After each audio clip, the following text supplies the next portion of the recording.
Welcome to another live edition of Blacklisted Radio. It's good to be back. It's the 19th day of November, 2017. I'm your host, Doug Owen. As always, we like to open up the phones, have a two-way conversation. Today, I may be leaning on some of you guys. I mean, there's a lot of stuff I want to talk about. A lot of times we just don't have much time to talk with the listenership. So feel free, 800-313-9443. My website is blacklistednews.com. I am the senior editor. Most of the content we talk about during the show, other than when you guys steer the conversation, comes directly from it. If you would like, you can go to blacklistedradio.com. That's the website dedicated to this show right here. We have an interactive chat room. We have lively debates, interactive content, exclusive content, all sorts of cool stuff for you to check out. So another week, many new sexual assault cases dealing with people in politics and Hollywood. A lot of hallmark stories to talk about. Things happening around the world. Very interestingly, of course, Robert Mugabe, the Zimbabwean president, is in the midst of a coup. We'll talk about that. A Chinese coup, by the way, which is very interesting. The whole dynamic and the international secret shadow government operating on the behalf of multinational corporations there in Zimbabwe. So there's a lot to unpack there. Some of the things that I think are interesting and somewhat blacklisted are some of these stories that are in the mainstream media. This BBC ISIS story, if you haven't heard, more evidence has emerged that the U.S. is working directly with ISIS. New cables we talked about briefly last week, some of the cables that came out showing this somewhat, it's not a secret, this Saudi-Israeli alliance, but now it's even more codified, more things are coming to the forefront, and this is a unified front to attack Iran. So, and all of its proxies, and to get the show started, to get oil prices going. There's a lot of reasons why war is profitable, and part of the neocon establishment that is the war party under Trump is, the same brain trust that we had under Bush 43. That ideology, of course, Eric Prince, the famous Blackwater executive owner that went to court for the indiscriminate killings of civilians under his watch while making massive profits off of Bush's war escapades in Afghanistan and Iraq. We've talked a lot about the overall cost, but these people, his sister is the education secretary, and they're talking about outsourcing a lot of the command and control of Afghani operations to private contractors, i.e. Eric Prince and co. So, that's, I don't know. It's not too popular. More people are interested in what Donald Trump is tweeting, and other people are much more interested in just defending Donald Trump rather than talking about the policies and the good and the bad. I think that, if you're a journalist that's worth your weight, you should be somewhat unbiased. You shouldn't hop into bed with one of the parties. You shouldn't become part of that system. So I think that that's what we don't have. That's why we don't have the fourth estate, or we live in times where people don't trust the mainstream media or really anything that they find on the internet for good reason. Since the inception of the mainstream media, the Church Commission showed us the power and how the media has been used for decades to create a manipulated narrative, to push war, to push war crimes, genocide. So, yeah, let's talk about Mugabe. If you're not familiar, of course, Mugabe was this British supported, U.S. supported dictator that has been in charge for almost 40 years, from the very early 80s. He's the locals call him the old man. I think he's 92. So he's been in power, and one of his, I guess, revolutionary ideas was to ouster all white people from Zimbabwe, all owners of white land, and repatriate that to the local black population. Of course, rather than just giving it to the people, I mean, it was rife with fraud and given to a bunch of insiders of the new regime who basically ran these properties into the ground, the farming, the power plants. It just, took the country back 4 or 5 decades in technology, and there was lots of pestilence, lots of war crimes committed. The genocide that has gone on under Robert Mugabe is just appalling. Not shocking that he was friendly to U.S. corporations. Interestingly enough, this isn't about the United States. I mean, almost any time you see something, a coup, an ouster, people, I think a lot of you, including myself, wonder who in the U.S. government wanted to see this happen. Well, actually, this is a very well orchestrated coup on behalf of military partners and the Chinese government. This really interesting piece that came out today from the Daily Mail, how China helped dispose dozing despot Robert Mugabe after flooding Zimbabwe with billions to build hospital, schools, and even the $35 million parliament building. So if you haven't been following the story, the military has taken him and his wife into house arrest.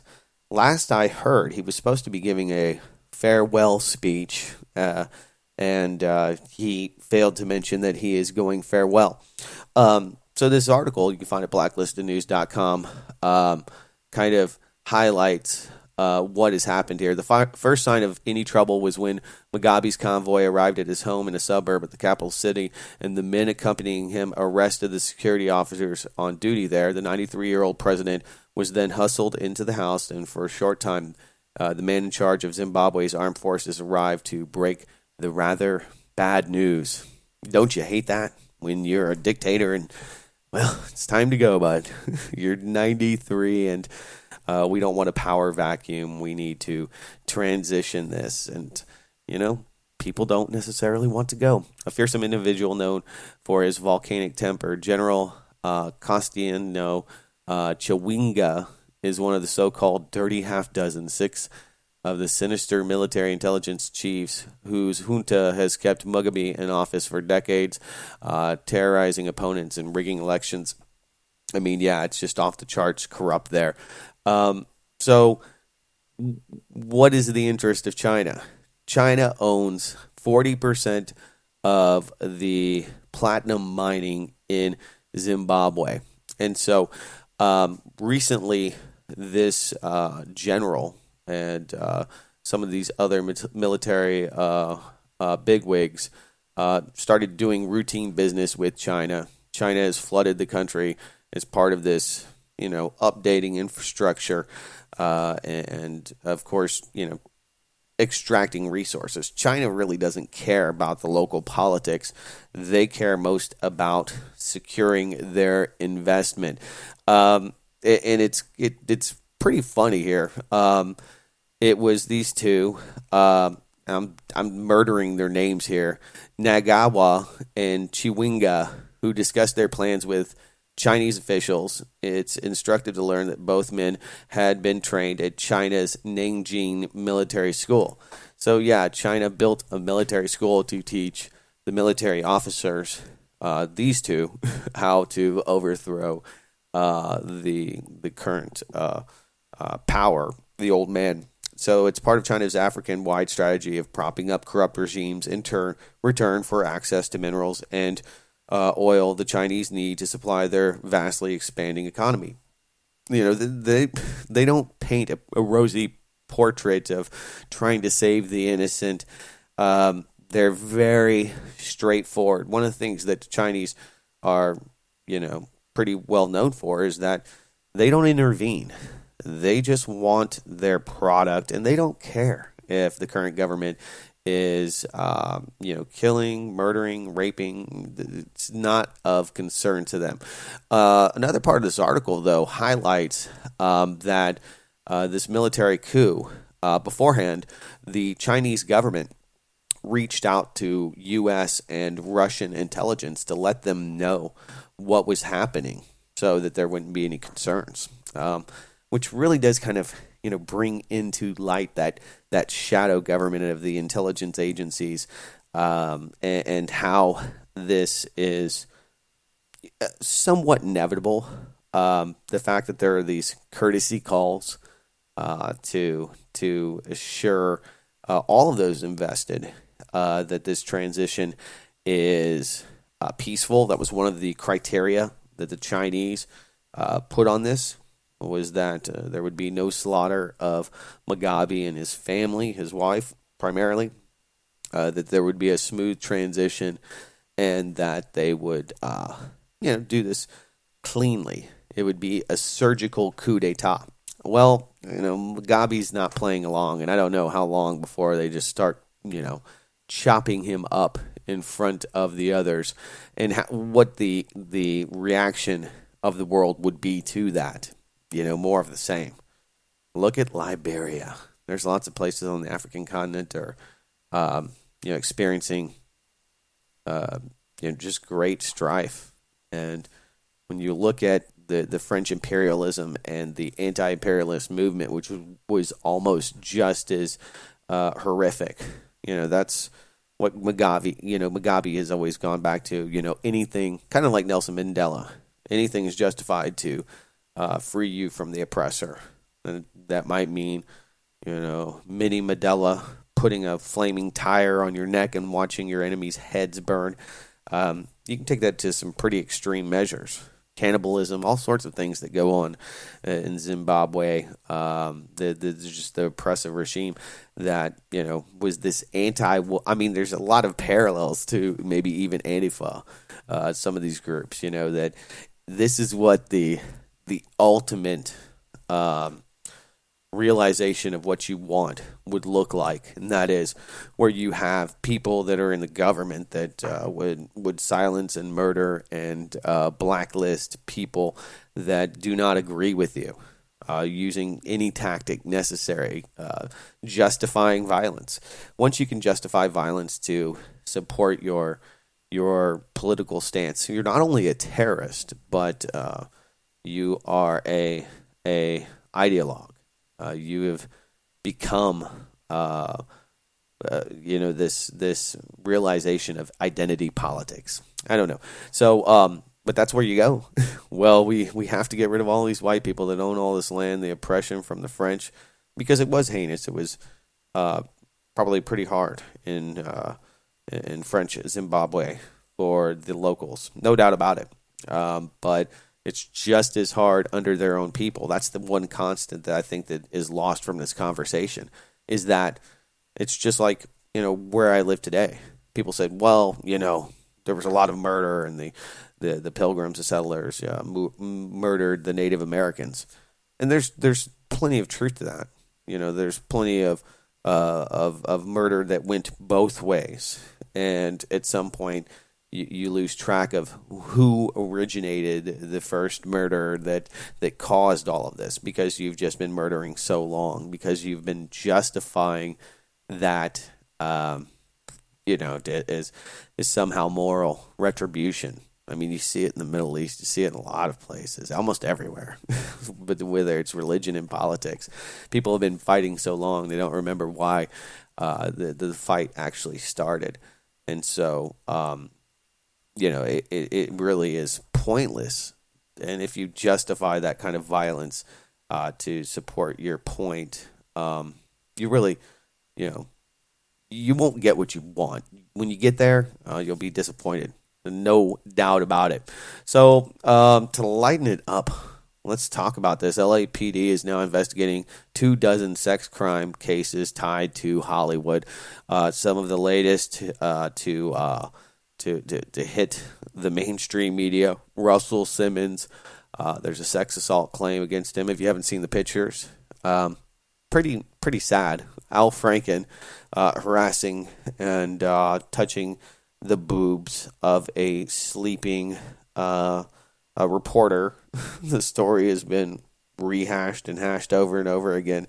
The only thing I take from it is that you see these people, when asked about, Donald Trump saying, not that he had grabbed women, but that women would let him grab them, which may or may not be true. And, there's plenty of sex scandals and allegations against Donald Trump. I mean, they're just, they're there. You have to decide, who do you want to believe when it comes to almost all of these? Now, Al Franken, unfortunately, there's pictures of him, and people are saying, well, that was before politics. I get it. I may have touched a sleeping girl's boobs one time, not when I was in my 30s or 40s, but go back to maybe 6th grade. Would be appalling behavior, and it probably, it is appalling behavior. No, it's not okay, but it's really not okay when you're, 40. Anyway, Harvey Weinstein, this came out of the Daily Mail as well, had a hit list. He had 91 names on this list of people to quash. He hired former Mossad agents, Israeli intelligence operatives, to go and collect all sorts of dirty details and things that he could use to subvert any kind of sexual allegations against him, and to compromise and to extort those people, like Rose McGowan. The only list that they've actually, or the names that they've listed, are just the ones that have publicly come out. Laura Madden, Sophie Dix, Annabella Scarora, Catherine Kendall. Others that he planned to, character assassinate if they went after him, and just kind of shows you what a douchebag and what somebody would do. I mean, it just seems like such a pain in the butt to, hire all these people just so that you can, use your power to intimidate and sexually harass people. I don't know, but then again, look at Harvey Weinstein. I'm sure he probably has some. Not a lot of women would probably look at him without all the money and the fame and whatnot. But, Al Franken, all these people that pretended to be so outraged by Donald Trump, you see see some of those true colors. And it's funny because these apologies, I don't know, the liberal media that seems so willing to accept. I don't really care. You don't have to apologize to me. You should apologize to the people, that Louis C.K. showed his penis to.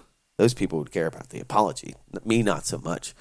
Disinterested in most of this. But, I mean, this is what happens when you have people that want to become famous, and they'll do anything to fulfill this narcissistic need to have fame. And, I mean, plenty of these people that have come out have, actually, their souls intact. Many people that leave Hollywood do not. So, I mean, I don't have a lot to say about it. It seems pretty hypocritical. Let's see. Got noise bleeding through? We'll see. All right, quick break. Sorry about that. Talking with Ken on the back channel. We'll be back on the other side. Lots more coming your way. You can call in 800-313-9443 if you'd like to steer the conversation. It's Blacklisted Radio. All right, welcome back. It's Blacklisted Radio. It's good to be here on this Sunday night. 800-313-9443 is the number if you'd like to join us here. So anyway, we're talking about this article in Macro Business, this ABC article attached to this very interesting group of over 15,364 scientists calling for the new stewardship of the environment, new grand change that would have to take place for the quality of humanity, life on planet Earth, and that's much dependent on the ecosystem. So, I don't think that. I think that the problem that some people have is that the priority for animals over human life is much higher. I mean, you see the empathy for people much less than for shelter animals. I mean, I think that people want to go and pick up a shelter animal. People do not want to go pick up a hobo. People do not feel nearly as emphatic for those that have fallen on bad times or that for whatever reason are indigent. So when it comes to the environment, I think that people inherently care more about it because it's such a principle. And when you look at the education system today, I mean, kids are counting their carbon footprints, and that's where I guess I deviate away from those in the scientific community that focus mainly on the population itself or the numbers. Too many people. I agree. There's too many people doing things that are not very good, creating lots of one-time use garbage. I mean, I think about go to a fast food restaurant. They give you this huge bag of plastic and the utensils along with all of the containers, and at the end of it, I mean, you had one meal, but it's created 500 years of pollution that it's going to take a long time for that to rot away. There has to be a better way. And when it comes to recycling a lot of these other scams, it's not that I don't think that they're good, but it's massive. I mean, I think about it in the microcosm. I just think about how much I output, how much crap leaves my home for my family, and then compound that by 5 billion people allegedly here on planet Earth. It's an issue. It's the biggest issue that's out there, and the government response and what they will do to keep us at bay, humanity that is. If you haven't been following the Black Death plague that is now, at least according to the Daily Star, out of control. People, I mean, they don't have in Africa a lot of the resources that we have here in the first world, but people don't trust the medical establishment. I think a lot of people there know that they could be and possibly will be medical experiments, and so rather than staying contained, people that have been diagnosed with this are bolting. So who knows how far it will spread, but if you look at what the Black Plague did, it wiped out 1/2 of Europe's population in less than 3 years. Something like that is the wet dream. Now, not just plague running wild, of course, but bioengineered, race-specific, controllable, curable plague that it's kind of like the anthrax. It's a good thing right before all those anthrax attacks back in 2005? Oh, it's been so long. 2003? They're exhuming the body of Dr. Kelly, as a matter of fact. That's a whole nother interesting story about weaponized anthrax, but it was just, advantageous that everybody there on the Hill had been taking these medications designed to protect them from anthrax. I mean, great timing. Anyway, since 1992, from this article, with the exception of stabilizing the stratospheric ozone layer, humanity has failed to make sufficient progress in generally solving the issues foreseen, environmental challenges, and alarmingly, most of them are getting far worse. We are jeopardizing our future by not reining in our intense but geographically and demographically uneven material consumption, and by not perceiving continued rapid population growth as a primary driver behind many ecological and societal threats. by failing to adequately limit population growth, reassess the role of the economy rooted in growth, reduce greenhouse gases, incentivize renewable energy, protect habitat, restore ecosystems, curb pollution, halt defaunation, and constrain invasive alien species, humanity is not taking the urgent steps needed to safeguard our imperiled biosphere. I mean, there's a lot of truth in that. Not, as far as incentivizing people to do things that would curb pollution, things that would protect the habitat, restore ecosystems. They're not paying that well. Adequately limiting population growth is the driver in all of this. So anyway, sustainability gets one of these, really bad raps. I think a lot of people think that you're an eco-Nazi if you start talking about these things, because it always leads back to population control. And, well, the U.S. government, other governments around the world have had a long history in this very, very same thing. Look what's happening in Yemen. You're having some population control at the behest of the U.S. and Saudi Arabians right now. Interestingly enough, speaking of Saudi Arabia, the spin. The Guardian, the New York Times, and others are painting the Saudi dictator as this roguish, visionary reformer. It's an interesting turn, and it's an interesting way to pose this. I was listening to a nationally syndicated talk show. One of the Fox and Friends guys, Brian Kilmeade, and he had this former, wink wink, CIA intelligence officer talking about the Saudi crown prince, Mohammed bin Salman, and how this guy is going to take on the Wahhabists, the clerics and the right. Interestingly enough, using this as kind of this, the justification and the support of this as saying, well, this is what we're doing to go after those terrorists. The people that actually committed 9/11 are the people holding the smoking gun, the Wahhabist sects and the people in the Afghani government that were directly responsible, going after bin Laden's brother-in-law and going after these groups. Not to mention stealing, $40 million or billion rather in the process.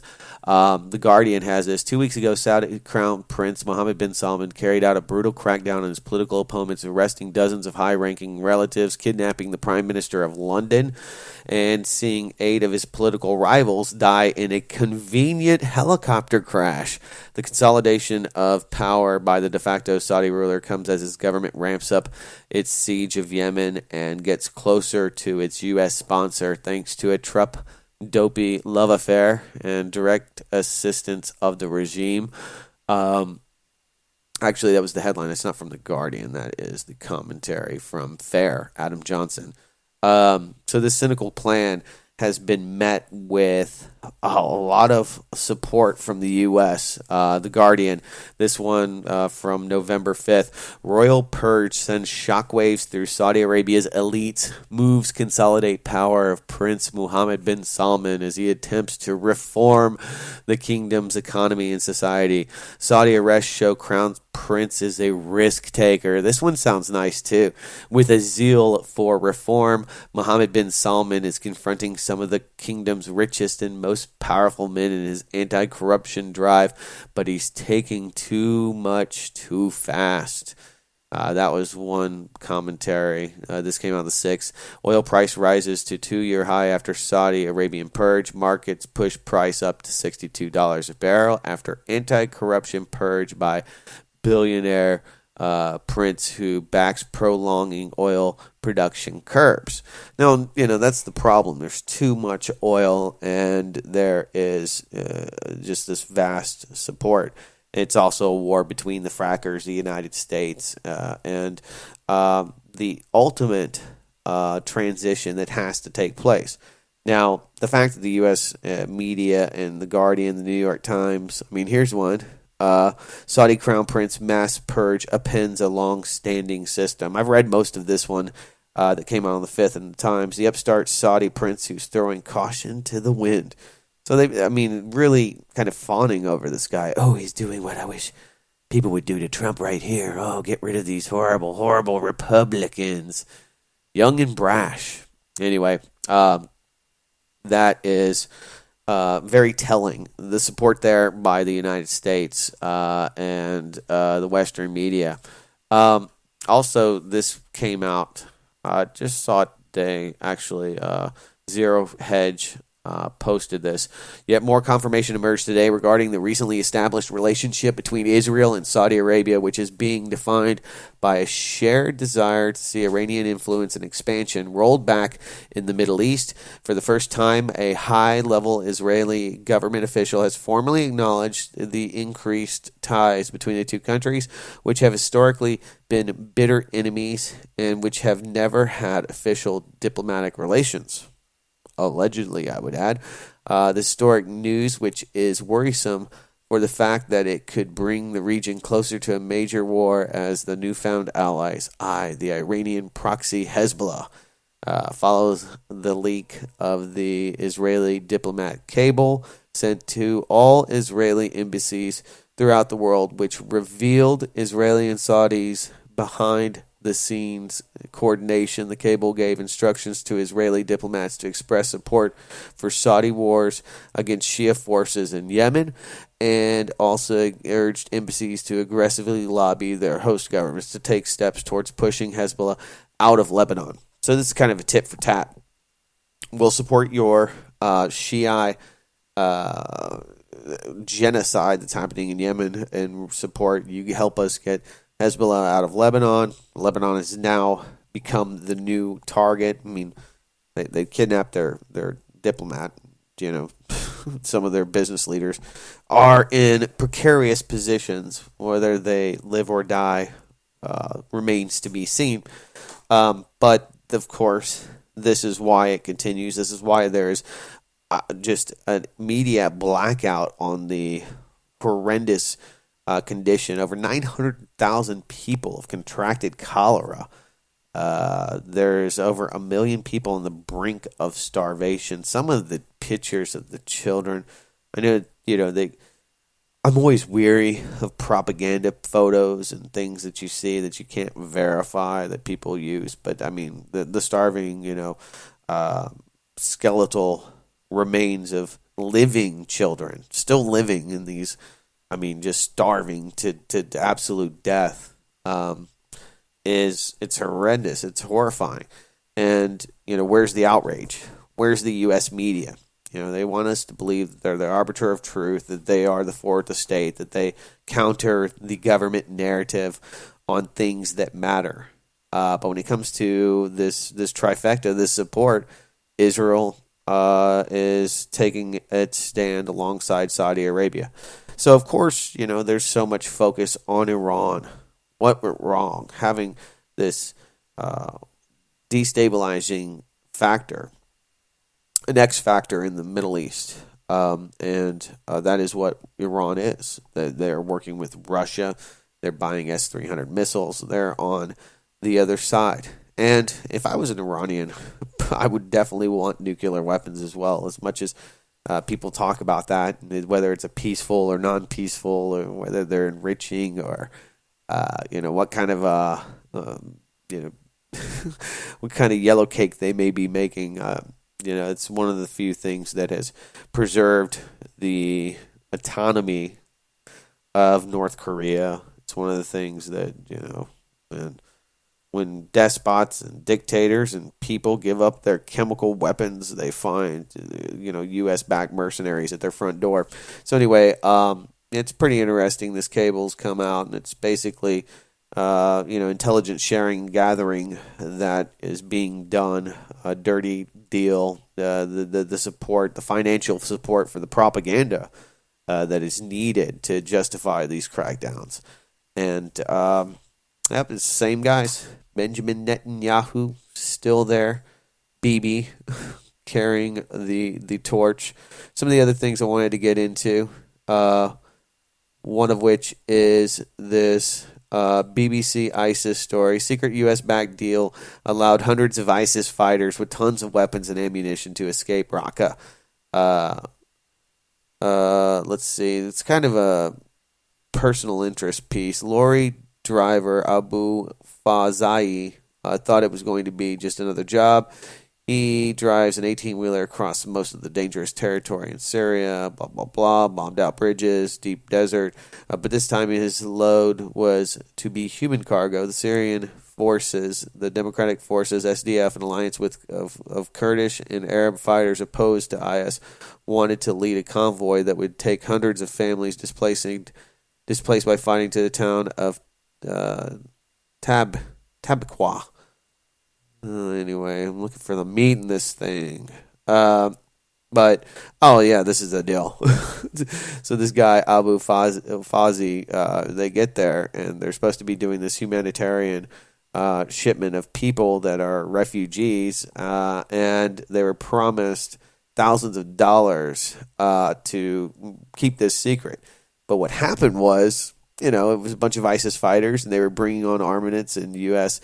munitions. And, well, it's hard to... dead men are the only ones that are good at keeping secrets, So this came to light. They had pictures. This is actually a BBC story, which is pretty impressive in and of itself that it would be mentioned. But, of course, the mainstream media, the television news networks wouldn't touch this with 100-foot pole. Quick break, back on the other side. You can be part of it, 800-313-9443. It's Blacklisted Radio.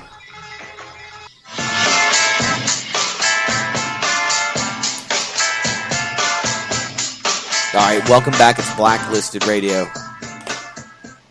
Ken and I always have profound discussions during the breaks. You can be part of it, 800-313-9443.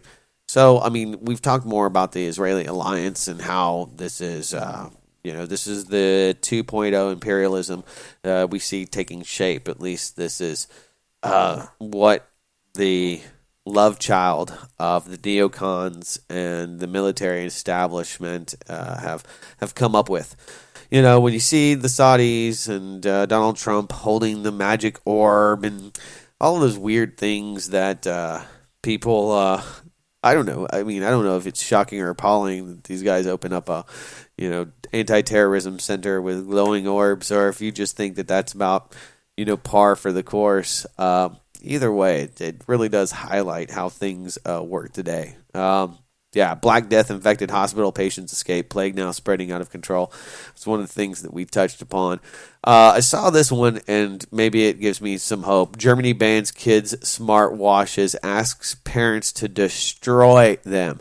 Germany's telecoms regulator, the FNA, which oversees the country's telecommunications, has banned smartwatches for kids in the country, calling them spy devices. It has also urged parents to destroy these watches, mostly used by children between ages 5 and 12. The decision came after months of the agency looking from this banned My Friend Kaya doll, citing the smart toy conducts surveillance, listens to kids' conversations, and responds to them in real time. And this is what I think a lot of us have been warning about for 15 years. It's just that the technology is caught up, and the creepy factor that was, that we knew it could be, everything that it could be, comes full circle. And who knows whether it's a robot or some creepy guy in his bedroom talking to your kids through their smartwatch. But, that day has come. That is where we have this omnipresent technology. Everybody is getting social. Everybody is sharing all of their information. The new Google device, you talk to Google Me, Google Home, one of those, they released a patch and oops, we were recording everything. My bad. There was an interesting lawsuit that came out that showed companies like 23andMe and Ancestry.com that information could be not only sold, but it could also be used in paternity suits, in the legal sense, in every form or fashion. That DNA could be used for a lot of things. Maybe a paternity suit, most likely.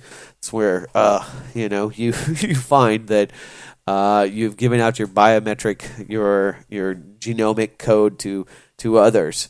The Pentagon, they get social. Pentagon mass surveillance slurped up the world's social media traffic. Then they dumped it on a publicly accessible Amazon cloud server. Of course, who's getting paid there? Jeff Bezos, the Amazon god that he believes he is, and the man who owns the Washington Post. The UpGuard cyber risk team has found 3 Department of Defense mass storage buckets on the Amazon cloud, S3. That's where you can also find the Blacklisted Radio podcast, not supported or paid for by the CIA, as a matter of fact. I got to pay him like $3 a month. Anyway, if you want to support us, go to the website. It's been a fun show. I enjoyed chewing the fat with you guys. Go to my website, blacklistedradio.com. We'll have a post-produced, commercial-free version of this show, and it won't have a lot of hiss and static in it, which apparently was a problem. We'll try to get that fixed for the next episode. Until then, guys, take care.